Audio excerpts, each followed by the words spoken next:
ಶ್ರೀ ವಿಜಯ ಚಾಮುಂಡೇಶ್ವರಿ ದೇವತಾಭ್ಯೋ ನಮಃ. ಇವತ್ತು ಎಲ್ಲ ದಾನಗಳಲ್ಲಿ ಅತ್ಯುತ್ತಮ ದಾನ ಅನ್ನದಾನ. ಹಸಿದವರಿಗೆ ಅನ್ನವನ್ನು ನೀಡೋದು ನಮ್ಮ ಧರ್ಮ ಅಂತ ಹೇಳ್ತೀವಿ. ಇಂತಹ ಅನ್ನದಾನ ಕಾರ್ಯಗಳಲ್ಲಿ ಎಲ್ಲರೂ ಭಾಗವಹಿಸಬೇಕು ಅನ್ನೋ ಅಭಿಲಾಷೆ, ಮಹತ್ವಾಕಾಂಕ್ಷೆನೂ ಇರುತ್ತೆ. ಆದರೆ ಕಾರಣಾಂತರಗಳಿಂದ ಅನ್ನದಾನವನ್ನು ಮಾಡಿಸ್ಲಿಕ್ಕೆ ಆಗೋದಿಲ್ಲ. ನಾವು ಯಾವುದೇ ಒಂದು ದೇವಸ್ಥಾನಗಳಿಗೆ ಹೋದಾಗ ಅಥವಾ ಯಾವುದಾದ್ರೂ ದೇವತಾ ಕಾರ್ಯಗಳಿಗೆ ಹೋದಾಗ ಅನ್ನದಾನವನ್ನು ಮಾಡಿಸಿ ಅನ್ನದಾನಕ್ಕೆ ದಾನವನ್ನು ಕೊಡಿ ಅಂತ ಹೇಳ್ತೀವಿ. ಅಲ್ಲಿ ಯಥಾಶಕ್ತಿ ಏನೋ ಒಂದು ಕೊಟ್ಬಿಟ್ಟು ಬರ್ತೇವೆ, ಆ ಅನ್ನದಾನ ಕಾರ್ಯದಲ್ಲಿ ಪಾಲ್ಗೊಳ್ತೇವೆ. ಆದರೆ ನೇರವಾಗಿ ನೀವೇ ಲಕ್ಷಾಂತರ ಮಂದಿಯ ಹೊಟ್ಟೆಯನ್ನು ತುಂಬಿಸ್ತಕ್ಕಂಥ ಒಂದು ದಾನ ಇದೆ. ಅನ್ನದಾನವನ್ನು ಮಾಡ್ಬೋದು.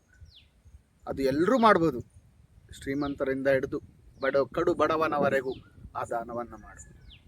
ಆ ದಾನ ಏನಪ್ಪ ಅಂದರೆ, ಹಸಿದವರಿಗೆ ಹೊಟ್ಟೆ ತುಂಬಿಸ್ಬೇಕು. ಹಸಿದ ಜೀವಿಗಳಿಗೆ ಹೊಟ್ಟೆ ತುಂಬಿಸ್ತಕ್ಕಂಥ ದಾನ. ಅದು ಇರುವೆಗಳಿಗೆ ಸಕ್ಕರೆಯನ್ನು ಹಾಕೋದ್ರಿಂದ, ಇರುವೆ ಗೂಡಿನ ಬಳಿ ಸಕ್ಕರೆಯನ್ನು ಹಾಕೋದ್ರಿಂದ, ಇರುವೆ ಗೂಡಿನ ಹತ್ರ ಏನಾದರೂ ಸಿಹಿ ತಿಂಡಿಯನ್ನು ಹಾಕೋದ್ರಿಂದ ಆ ಜೀವಿಗಳಿಗೂ ಸಹ ನೀವು ಹೊಟ್ಟೆ ತುಂಬಿಸ್ತೀರ.